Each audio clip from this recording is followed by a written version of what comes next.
नमस्कार दोस्तों, स्वागत है आप सभी का आपके अपने इस यूट्यूब चैनल बाय एमडी धीवर पर। सो दोस्तों, आज का जो हमारा क्लास होने वाला है वो क्लास नंबर 8वां होने वाला है। और आज के क्लास का जो हमारा विषय रहने वाला है वो पर्यावरण है। और आज की क्लास का जो हमारा टॉपिक रहने वाला है वो प्रीवियस ईयर क्वेश्चन 2012 का रहने वाला है। तो दोस्तों, सबसे पहले मैं आप लोगों को बता दूँ, जो लोग ना वर्ग 3 की तैयारी कर रहे हैं, मतलब सीजीटेट एग्जाम 2026 को होने वाला है 1 फरवरी को, तो उसमें वर्ग 3 की तैयारी कर रहे हैं ना, जिसमें पर्यावरण सब्जेक्ट का ना आप लोगों का जितना भी प्रीवियस ईयर क्वेश्चन पूछना था ना, उन सारे प्रीवियस ईयर क्वेश्चन को हम लोगों ने ना प्रैक्टिस कर लिया। और आज का जो क्लास है ना वो प्रीवियस ईयर क्वेश्चन 2012 का रहने वाला है, लास्ट क्लास है।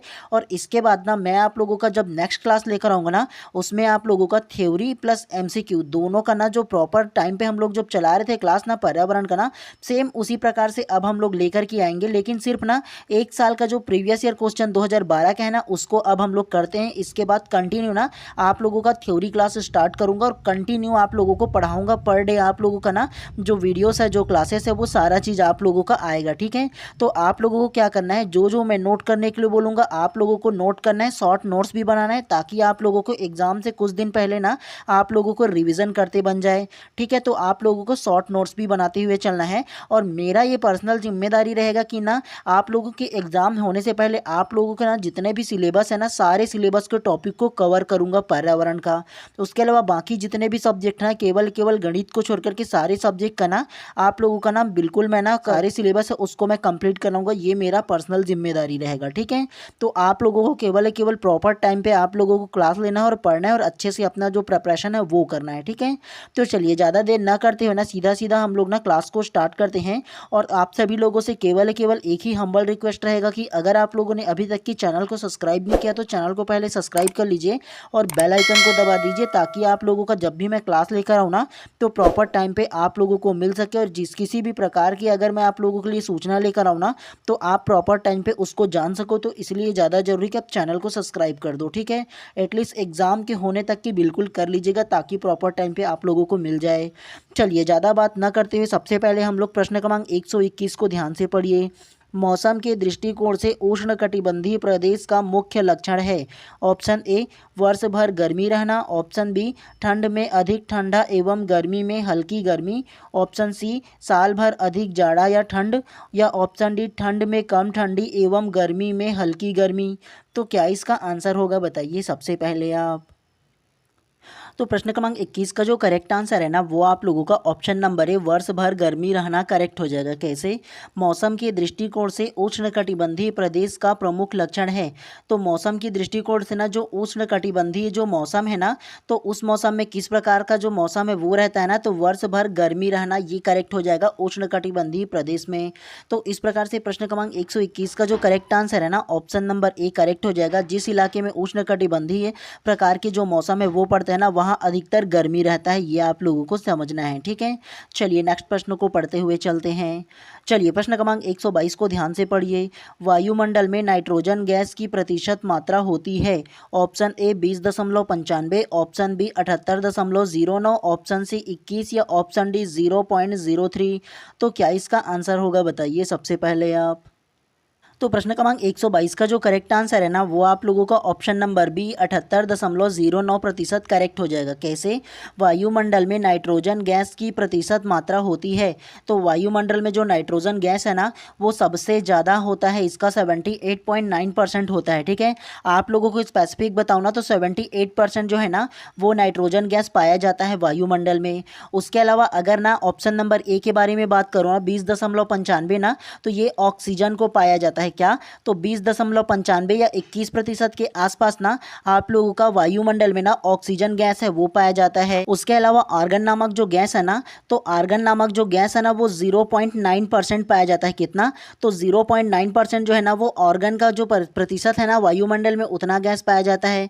उसके अलावा कार्बन डाइऑक्साइड के बारे में बात करूँ ना, तो कार्बन डाइऑक्साइड का जो प्रतिशत है ना वो 0.04% ना वायुमंडल में गैस पाया जाता है कार्बन डाइऑक्साइड में, ठीक है।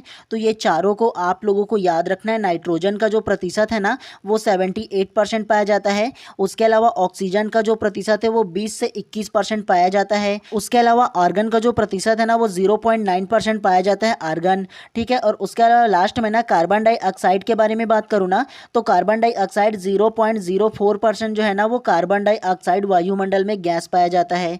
तो इतने सारे जो गैसों है ना उसके प्रतिशत को आप लोगों को याद रखना है, चाहो तो नोट करके आप लोग रख लीजिएगा आप लोग, ठीक है। चलिए इसी प्रकार से नेक्स्ट को पढ़ते हुए चलते हैं। सारों को पढ़ लीजिएगा, ज़्यादा बेहतर रहेगा आप लोगों के लिए। चलिए प्रश्न क्रमांक 123 को ध्यान से पढ़िए। बच्चों में सामाजिक भावना का विकास करने के लिए निम्न में से कौन सा प्रयास सर्वोत्तम है? ऑप्शन ए विद्यालय में विभिन्न त्योहारों का आयोजन करना, ऑप्शन बी अभिभावकों को विद्यालय में आमंत्रित कर बैठकों का आयोजन करना, ऑप्शन सी बच्चों को स्वास्थ्य स्पर्धा के लिए तैयार करना, या ऑप्शन डी विद्यालय में बाल मेला आयोजित करना। तो क्या इसका आंसर हो सकता है, बताइए सबसे पहले आप। तो प्रश्न क्रमांक 123 का जो करेक्ट आंसर है ना वो आप लोगों का ऑप्शन नंबर ए विद्यालय में त्योहारों का आयोजन करना करेक्ट हो जाएगा। कैसे? तो बच्चों में सामाजिक भावना का विकास करने के लिए निम्न में से कौन सा प्रयास सर्वोत्तम है? तो बच्चों में ना सामाजिक भावना का विकास करने के लिए विद्यालय में विभिन्न प्रकार के त्यौहार का आयोजन करना चाहिए। विभिन्न प्रकार के त्यौहार का मतलब ये है कि ना राष्ट्रीय स्तर का जो त्यौहार है ना, जैसे स्वतंत्रता सेनानियों का जो जयंती आता है वो हो जाता है। उसके अलावा स्वतंत्रता दिवस, गणतंत्र दिवस आता है ना, और उसके अलावा अनेक प्रकार के जो राष्ट्रीय ना जो त्यौहार आते हैं उसका आयोजन करना चाहिए। ऐसे आयोजन में क्या होगा, एक दूसरे का जो बच्चे वो मदद करेगा और सामाजिक भावना का भी विकास होगा ना त्यौहार के आयोजन के माध्यम से, जो राष्ट्रीय स्तर के होंगे वो वाला, है ना। तो इस प्रकार से प्रश्न क्रमांक 123 का जो करेक्ट आंसर है ना ऑप्शन नंबर ए जो है करेक्ट हो जाएगा। और आप लोगों को ना कई बुक में ना ऑप्शन नंबर सी को देखने को मिलेगा, ठीक है, लेकिन ये आंसर नहीं होगा, ठीक है। बच्चों को स्वास्थ्य स्पर्धा के लिए तैयार करना, स्वास्थ्य स्पर्धा के लिए तैयार करोगे तब तो वो अपने भी लग जाएगा। जिस स्पर्धा में क्या आप लोग सहयोग की भावना आता है क्या कभी, ये बताओ? नहीं ना आता है, वो अपने को देखने लगता है, तो ये नहीं होगा। ऑप्शन नंबर ए केवल करेक्ट हो जाएगा, ठीक है। चलिए नेक्स्ट प्रश्न को इसी प्रकार से पढ़ते हुए चलते हैं। चलिए प्रश्न क्रमांक 124 को ध्यान से पढ़िए। दिन और रात होने का प्रमुख कारण है? ऑप्शन ए सूर्य का अपनी धुरी पर घूमना, ऑप्शन बी चंद्रमा का अपनी धुरी पर घूमना, ऑप्शन सी पृथ्वी का अपनी धुरी पर घूमना, या ऑप्शन डी उपरोक्त सभी। तो क्या इसका आंसर होगा, बताइए सबसे पहले आप।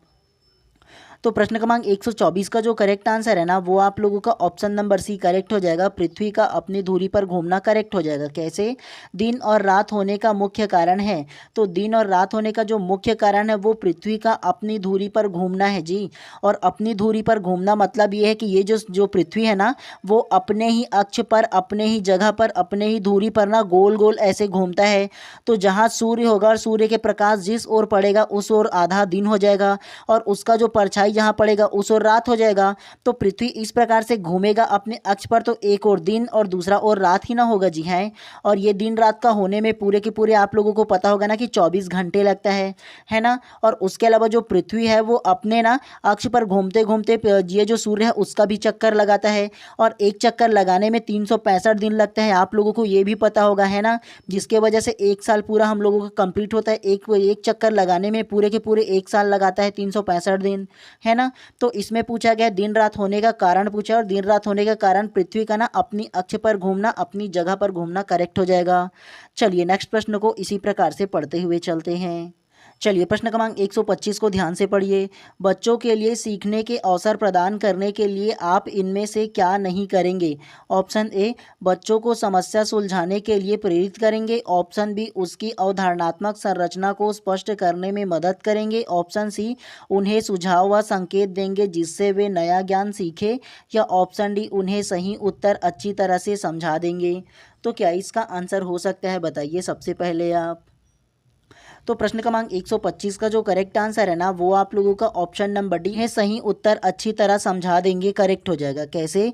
बच्चों के लिए सीखने के अवसर प्रदान करने के लिए आप इनमें से क्या नहीं करेंगे, बोला है जी, नहीं करेंगे। तो एक शिक्षक होने के नाते जो आप नहीं करोगे ना वो उन्हें उत्तर को अच्छी तरह से समझा देंगे। और अच्छी तरह से समझा देने का मतलब क्या है, उसे बार बार बता करके रटवाओगे क्या? रटवाना हमारे जो सिलेबस में उसमें बिल्कुल भी नहीं है, ठीक है। बच्चों को केवल समझाना है और अच्छी तरह से आप लोगों को पढ़ाना है, सरल तरीके से, ये बोला गया है। तो रटवाना तो बिल्कुल भी नहीं है बच्चों को, है ना। तो क्या नहीं करेंगे बोला है ना, तो ऑप्शन नंबर डी जो है ना वो नहीं करेंगे। तो इस प्रकार से प्रश्न क्रमांक 125 का जो करेक्ट आंसर है ना, ऑप्शन नंबर डी जो है करेक्ट हो जाएगा। चलिए नेक्स्ट प्रश्न को पढ़ते हुए चलते हैं इसी प्रकार से। चलिए प्रश्न क्रमांक 126 को ध्यान से पढ़िए। सामाजिक बुराइयों का उदाहरण है ऑप्शन ए बाल विवाह, ऑप्शन बी दहेज, ऑप्शन सी बाल श्रम या ऑप्शन डी उपरोक्त सभी। तो ये तो इजी हो जाएगा आप लोगों के लिए। तो प्रश्न क्रमांक 126 का जो करेक्ट आंसर है ना वो आप लोगों का ऑप्शन नंबर डी उपरोक्त सभी करेक्ट हो जाएगा। कैसे? सामाजिक बुराइयों का उदाहरण है, तो सामाजिक बुराई का जो उदाहरण है वो बाल विवाह भी है, दहेज भी है और बाल श्रम भी है। तो इस प्रकार से प्रश्न क्रमांक 126 का जो करेक्ट आंसर है ऑप्शन नंबर डी जो है करेक्ट हो जाएगा। चलिए नेक्स्ट को पढ़ते हुए चलते हैं। चलिए प्रश्न क्रमांक 127 को ध्यान से पढ़िए। विटामिन ए की कमी से होने वाला रोग है option A rickets, option B रतौंधी, ऑप्शन सी स्कर्वी या ऑप्शन डी क्वासियोकर। तो क्या इसका आंसर होगा बताइए सबसे पहले आप। तो प्रश्न क्रमांक 127 का जो करेक्ट आंसर है ना वो आप लोगों का ऑप्शन नंबर बी रतौंधी करेक्ट हो जाएगा। कैसे? विटामिन ए की कमी से होने वाला रोग है, तो विटामिन ए की कमी से जो रोग होने वाला है ना वो रतौंधी रोग होता है विटामिन ए की कमी से, ये आप लोगों को याद रखना है। उसके अलावा ऑप्शन नंबर ए रिकेटस के बारे में आप लोगों को बताऊँ ना, तो रिकेटस जो है ना वो विटामिन डी की कमी से होता है। किसका? तो विटामिन डी की कमी से रिकेटस नामक जो रोग है वो होता है। और रिकेटस क्या होता है वो आप लोगों को बताऊँ ना, तो रिकोटस जो होता है ना वो बच्चों में हड्डियों का ना मुड़ना होता है। मतलब अचानक आप लोग देखेंगे ना कि जो जो छोटे बच्चों में हड्डियां अचानक उल्टा साइड से मुड़ जाता है, तो उस प्रकार से जब रोग होता है ना तो वो विटामिन डी की कमी से होता है, ये आप लोगों को याद रखना है। उसके अलावा आप लोगों को ऑप्शन नंबर सी स्कर्वी के बारे में बताऊँ ना, तो स्कर्वी जो रोग है ना वो विटामिन सी की कमी से होता है। किसके? तो विटामिन सी की कमी से स्कर्वी नामक रोग होता है, ये आप लोगों को याद रखना है। और स्कर्वी क्या होता है ये बताऊँ ना, तो मसूड़ों से खून आना या थकान लगना ना, ये विटामिन सी की कमी से होता है। और स्कर्वी नामक रोग ये होता है मसूड़ों से खून आना जो होता है वो। तो इस प्रकार से प्रश्न क्रमांक 127 का जो करेक्ट आंसर है ऑप्शन नंबर बी करेक्ट हो जाएगा। विटामिन ए की कमी से रतौंधी रोग होता है, आप लोगों को याद रखना है। उसके अलावा ये जो दोनों है ना उसको भी आप लोगों को याद रखना है, ठीक है। चाहो तो नोट करके रख लीजिएगा आप लोग। हो सकता है नेक्स्ट जो प्रश्न आएगा ना उसमें आप लोगों का दूसरे टाइप से पूछ दे, विटामिन डी के बारे में पूछ दे, है ना।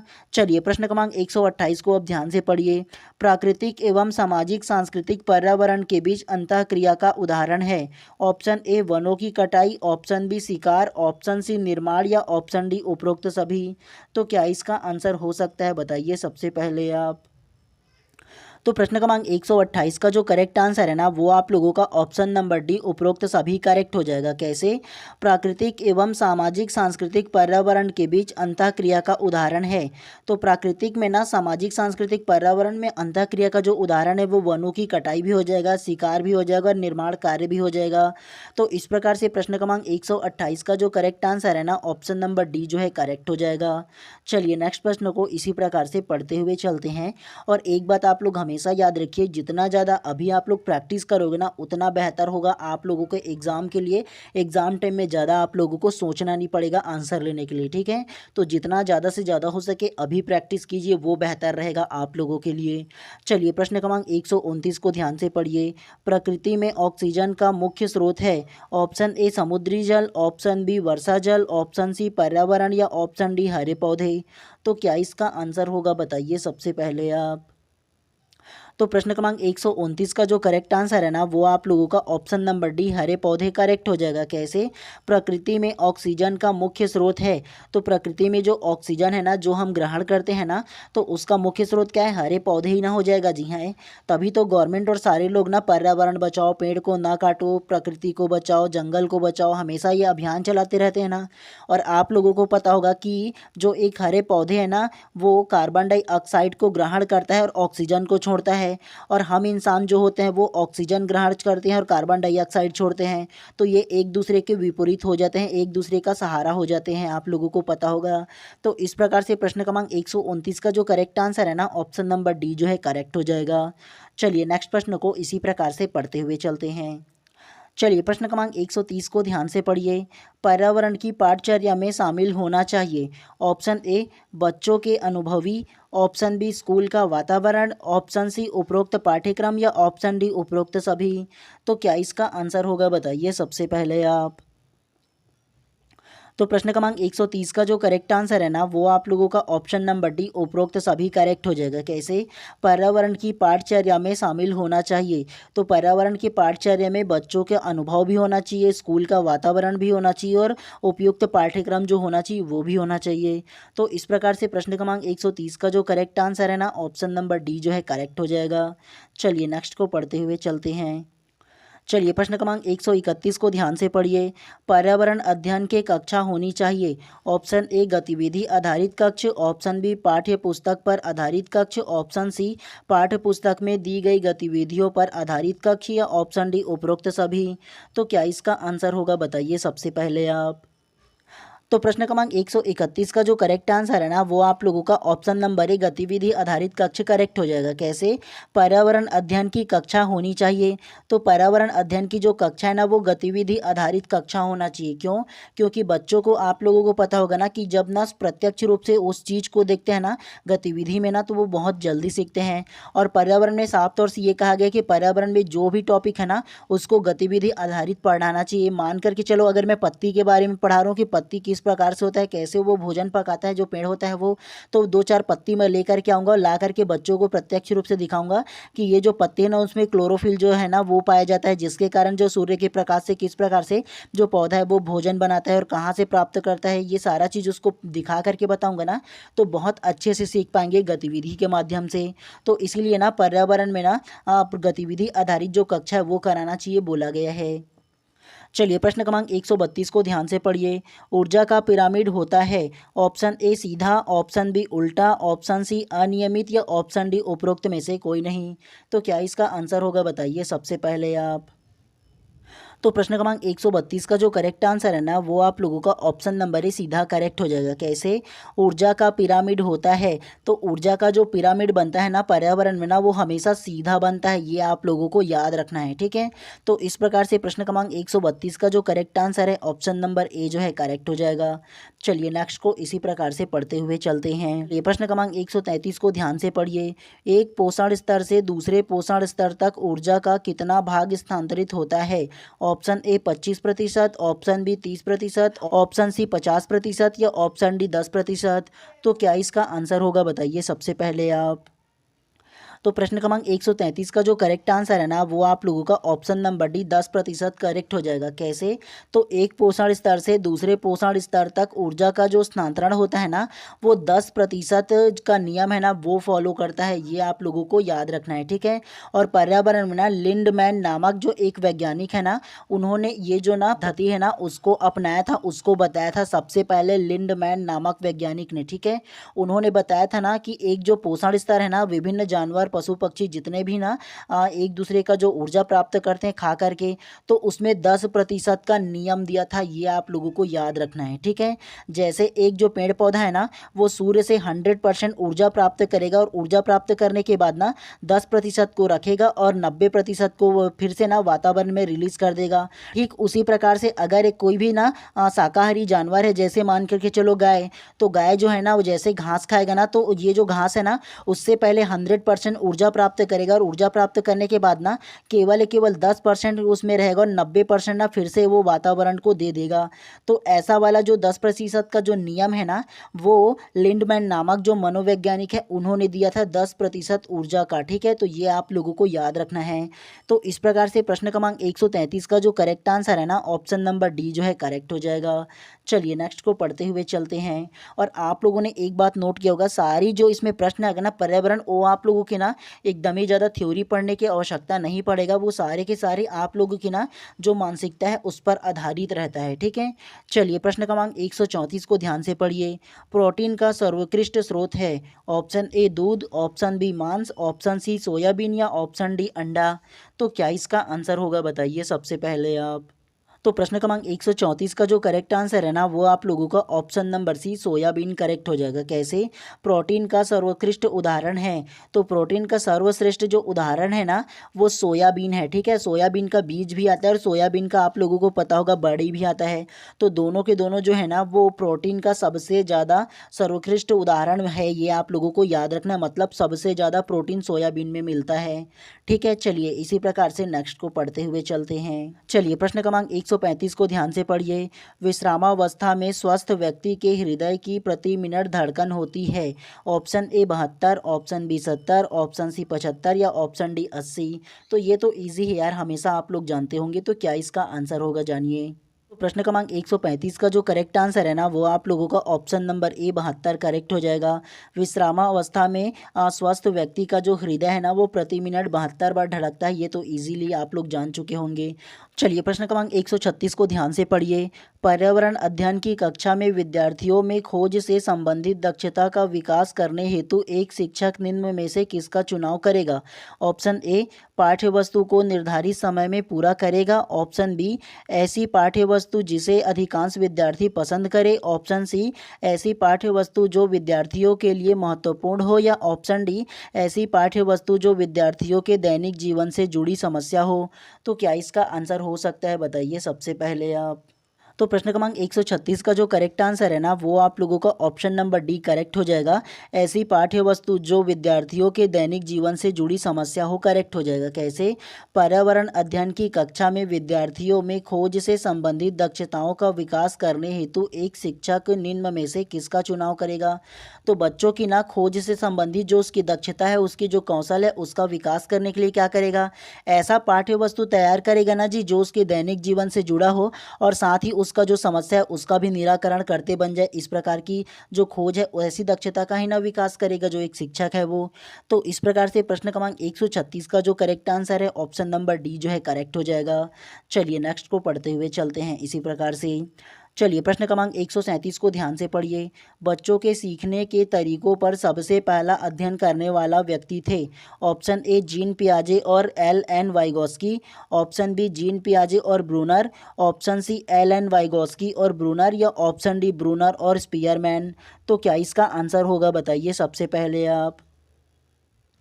तो प्रश्न क्रमांक 137 का जो करेक्ट आंसर है ना वो आप लोगों का ऑप्शन नंबर है जीन पियाजे और एल एन वाइगोस्की करेक्ट हो जाएगा। कैसे? बच्चों के सीखने के तरीके पर सबसे पहला अध्ययन करने वाला व्यक्ति। तो बच्चों के जो सीखने का तरीका है ना उसको और अध्ययन करने वाला जो व्यक्ति था वो जीन पियाजे और एल एन वाइगोस्की था। इसे आप लोगों को नोट करके रखना है, वेरी वेरी इंपॉर्टेंट है ऐसे प्रश्न। ठीक है, तो इस प्रकार से प्रश्न क्रमांक 137 का जो करेक्ट आंसर है ना ऑप्शन नंबर ए जो है करेक्ट हो जाएगा। चलिए नेक्स्ट को इसी प्रकार से पढ़ते हुए चलते हैं। चलिए प्रश्न क्रमांक 138 को ध्यान से पढ़िए। धूम्रपान से होने वाला प्रमुख घटक है। ऑप्शन ए तपेदिक क्षय, ऑप्शन बी कैंसर फेफड़े का, ऑप्शन सी अल्सर, या ऑप्शन डी अनिद्रा। तो क्या इसका आंसर होगा बताइए सबसे पहले आप। तो प्रश्न क्रमांक 138 का जो करेक्ट आंसर है ना वो आप लोगों का ऑप्शन नंबर ए तपेदिक क्षय करेक्ट हो जाएगा। कैसे? धूम्रपान से होने वाला प्रमुख घटक पूछा है जी, तो धूम्रपान से होने वाला जो प्रमुख घटक है ना वो तपेदिक क्षय नामक जो रोग है वो होता है। और क्षय आप लोगों को पता होगा ना टीबी वाला जो बीमारी वाला है ना, तो ये होगा। ठीक है, घटक पूछा है इसलिए ऑप्शन नंबर ए होता। और अगर विशेष तौर से पूछा जाता ना धूम्रपान से होने वाली जो प्रमुख बीमारी है पूछा जाता ना तो वो कैंसर सबसे ज़्यादा प्रभावी होता। लेकिन घटक पूछा गया ना तो तपेदिक क्षय वाली जो बात है वो आप लोगों को लेना है। ठीक है, चलिए नेक्स्ट को पढ़ते हुए चलते हैं इसी प्रकार से। चलिए प्रश्न क्रमांक 139 को ध्यान से पढ़िए। प्राकृतिक पर्यावरण के प्रमुख घटक है। ऑप्शन ए सभी जीव, ऑप्शन बी सभी आकृतिक कारक, ऑप्शन सी जलवायवीय कारक, ऑप्शन डी उपरोक्त सभी। तो क्या इसका आंसर होगा बताइए सबसे पहले आप। तो प्रश्न क्रमांक 139 का जो करेक्ट आंसर है ना वो आप लोगों का ऑप्शन नंबर डी उपरोक्त सभी करेक्ट हो जाएगा। प्राकृतिक पर्यावरण के प्रमुख घटक है, तो प्राकृतिक पर्यावरण का जो प्रमुख घटक है वो सभी जीव आ जाएगा, भू आकृतिक कारक आ जाएगा, जलवायु भी कारक आ जाएगा। तो इस प्रकार से प्रश्न क्रमांक 139 का जो करेक्ट आंसर है ऑप्शन नंबर डी जो है करेक्ट हो जाएगा।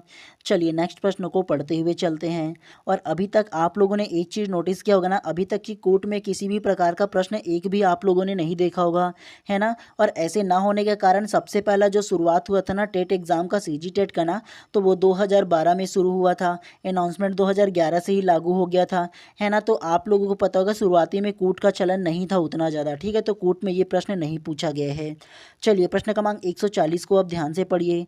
पर्यावरण अध्ययन की कक्षा में बच्चों के अनुभव को महत्व देना चाहिए क्योंकि ऑप्शन ए, बच्चों को अपनी बात बताने में आनंद आती है। ऑप्शन बी, इसमें बच्चों का आदमी कौशल परामर्जित होता है। ऑप्शन सी, अभिव्यक्ति के कौशल का विकास होता है। या ऑप्शन डी, विषय को बच्चों के अनुभवों से जोड़ने पर सीखने की प्रक्रिया को बढ़ावा मिलता है। तो क्या इसका आंसर होगा, बताइए सबसे पहले आप। तो प्रश्न क्रमांक 140 का जो करेक्ट आंसर है ना, वो आप लोगों का ऑप्शन नंबर डी करेक्ट हो जाएगा। विषय को बच्चों के अनुभव से जोड़ने पर सीखने की प्रक्रिया को बढ़ावा मिलता है, करेक्ट हो जाएगा। कैसे? पर्यावरण अध्ययन की कक्षा में बच्चों के अनुभवों को महत्व देना चाहिए क्योंकि, तो पर्यावरण कक्षा में ना बच्चों के जो अनुभव है उसको महत्व देना चाहिए, इसीलिए क्योंकि विषय को ना बच्चों के अनुभव से जोड़ करके सिखाओगे ना, तो सबसे ज़्यादा अच्छा तरीके से बच्चा जो है वो सीख पाएगा, वो अपने अनुभव के सहारे। तो इस प्रकार से प्रश्न क्रमांक 40 का जो करेक्ट आंसर है ऑप्शन नंबर डी जो है करेक्ट हो जाएगा। चलिए नेक्स्ट को पढ़ते हुए चलते हैं इसी प्रकार से फटाफट अंदाज में। चलिए प्रश्न क्रमांक 141 को ध्यान से पढ़िए। बच्चे को समाजीकरण का पहला पाठ कहाँ से प्राप्त होता है? ऑप्शन ए, परिवार। ऑप्शन बी, विद्यालय से। ऑप्शन सी, सांस्कृतिक केंद्र से। या ऑप्शन डी, धार्मिक केंद्र से। तो क्या इसका आंसर होगा, बताइए सबसे पहले आप। तो प्रश्न क्रमांक 141 का जो करेक्ट आंसर है ना, वो आप लोगों का ऑप्शन नंबर डी, परिवार, करेक्ट हो जाएगा। कैसे? बच्चे को समाजीकरण का पहला पाठ कहाँ से प्राप्त होता है? तो बच्चे जो ना अच्छे बुरे के बारे में, समाज के बारे में, आस पड़ोस के बारे में जो सीखता है और वो जो भाषा सीखता है ना, वो सारे के सारे परिवार में रहकर ही सीख पाता है। तो इस प्रकार से प्रश्न क्रमांक 141 का जो करेक्ट आंसर है ऑप्शन नंबर ए जो है करेक्ट हो जाएगा। और आज का ये जो क्लास खत्म हो जाएगा ना, इसके बाद इसका जो पूरा PDF है वो मैं अपने टेलीग्राम चैनल पर डाल दूंगा, तो जाकर के सर्च कर लीजिए बाय MD धीवर करके। उसके अलावा इसी वीडियो के डिस्क्रिप्शन बॉक्स पर भी ना मेरा टेलीग्राम चैनल का लिंक डाल दूंगा, तो वहां से भी आप लोग ज्वाइन करके ना इसकी PDF को डाउनलोड कर लीजिएगा आप लोग, ठीक है। चलिए प्रश्न क्रमांक 142 को ध्यान से पढ़िए। हमारे शरीर के किस अंग के द्वारा अमोनिया का यूरिया में बदला जाता है? ऑप्शन ए, यकृत। ऑप्शन बी, वृक्का। ऑप्शन सी, फेफड़े। या ऑप्शन डी, हृदय। तो क्या इसका आंसर होगा, बताइए सबसे पहले आप। तो प्रश्न क्रमांक 142 का जो करेक्ट आंसर है ना, वो आप लोगों का ऑप्शन नंबर है यकृत, करेक्ट हो जाएगा। कैसे? हमारे शरीर के किस अंग द्वारा अमोनिया को यूरिया में बदला जाता है? तो यह अमोनिया को ना यूरिया में जो बदला जाता है वो शरीर का अंग जो है वो यकृत है, ये आप लोगों को याद रखना है, आप लोगों को पता भी होगा। चलिए नेक्स्ट प्रश्न को इसी प्रकार से फिर से पढ़ते हैं। चलिए प्रश्न क्रमांक 143 को ध्यान से पढ़िए। अर्थशास्त्र की मूलभूत अवधारणाओं की समझ विकसित की जा सकती है। ऑप्शन ए, बाजार के रोल प्ले के आयोजन करवाकर। Option B, bank post office का भ्रमण करवाकर। ऑप्शन सी, मूल्यों जैसे अमूर्त धारणा को उदाहरणों द्वारा व्यक्त करके। या ऑप्शन डी, उपरोक्त सभी। तो क्या इसका आंसर होगा, बताइए सबसे पहले आप। तो प्रश्न क्रमांक 143 का जो करेक्ट आंसर है ना, वो आप लोगों का ऑप्शन नंबर डी करेक्ट हो जाएगा। कैसे? अर्थशास्त्र की मूल अवधारणा की समझ विकसित की जा सकती है। तो अर्थशास्त्र जो इकोनॉमिक है ना, उसकी अवधारणा है, उसका समझ कैसे हो सकता है? बाजार में रोल प्ले का आयोजन करवा कर भी कर सकते हो, बैंक पोस्ट ऑफिस का भ्रमण करवा करके भी कर सकते हो, मूल्य जैसी अमूर्त धारणा का उदाहरण के द्वारा भी करा जा सकते हो, बच्चों में जो अर्थशास्त्र जो इकोनॉमिक है ना उसकी अवधारणा का विकास। तो इस प्रकार से प्रश्न क्रमांक 143 का जो करेक्ट आंसर है ऑप्शन नंबर डी जो है करेक्ट हो जाएगा। चलिए नेक्स्ट को पढ़ते हैं फिर से। चलिए प्रश्न क्रमांक 144 को ध्यान से पढ़िए। बच्चों में प्रतिदिन डायरी लेखन, मौसम दर्ज करने एवं उससे संबंधित प्रश्न पूछने पर बच्चों में किस कौशल का विकास होता है? ऑप्शन ए, अनुमान लगाने का कौशल। ऑप्शन बी, लेखन का कौशल। ऑप्शन सी, संप्रेषण का कौशल। या ऑप्शन डी, मापने का कौशल। तो क्या इसका आंसर हो सकता है, पहले आप बताइए। तो प्रश्न क्रमांक 144 का जो करेक्ट आंसर है ना, वो आप लोगों का ऑप्शन नंबर सी, संप्रेषण कौशल, करेक्ट हो जाएगा। कैसे? बच्चों में प्रतिदिन डायरी लिखने, मौसम दर्ज करने एवं उससे संबंधित प्रश्न पूछने पर बच्चों में किस कौशल का विकास होता है, पूछा है ना। तो संप्रेषण कौशल जी, बातचीत करने का जो कला है ना उसका विकास कर रहा है। क्यों कर रहा है? तो डायरी लिखना मतलब नोट कर रहा है कोई चीज़ को, मौसम दर्ज कर रहा है कि हाँ आज कैसा मौसम था, कल कैसा है, और उससे संबंधित प्रश्न पूछना, किससे पूछना? तो टीचरों से पूछना, एक जो बच्चा है वो, तो बच्चों में प्रश्न जब पूछेगा और प्रश्न का उत्तर जब मिलेगा तो उसमें क्या होगा, संप्रेषण कौशल का विकास होगा ना जी, बातचीत करने का कला, उसका क्यूरियोसिटी का भी अंत भी होगा ना जी। है तो इस प्रकार से प्रश्न क्रमांक 144 का जो करेक्ट आंसर है ऑप्शन नंबर सी जो है करेक्ट हो जाएगा। चलिए नेक्स्ट प्रश्न को पढ़ते हुए चलते हैं। चलिए प्रश्न क्रमांक 145 को ध्यान से पढ़िए।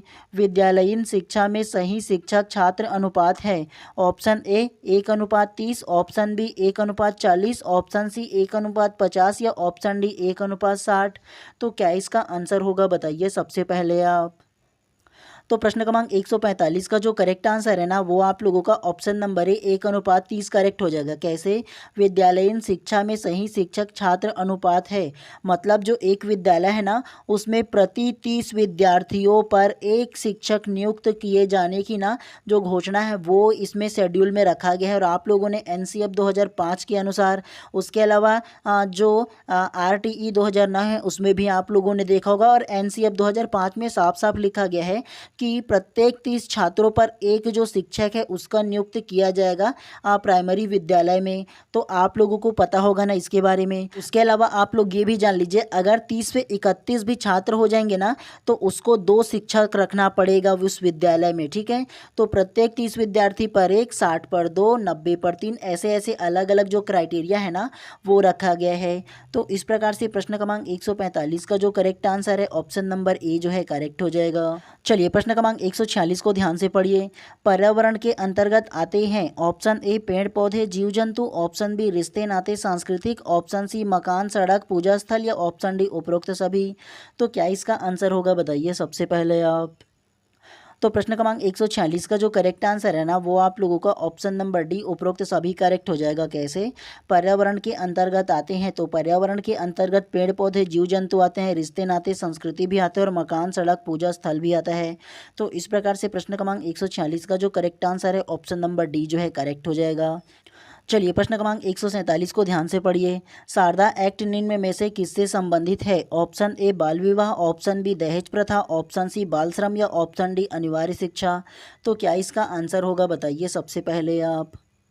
तो प्रश्न क्रमांक 147 का जो करेक्ट आंसर है ना वो आप लोगों का ऑप्शन नंबर ए बाल विवाह करेक्ट हो जाएगा। कैसे, शारदा एक्ट निम्न में से किससे संबंधित है। तो शारदा एक्ट जो संबंधित है वो बाल विवाह से संबंधित है, और शारदा एक्ट जो पारित हुआ ना वो सबसे पहला 1929 में पारित हुआ, ये आप लोगों को याद रखना है।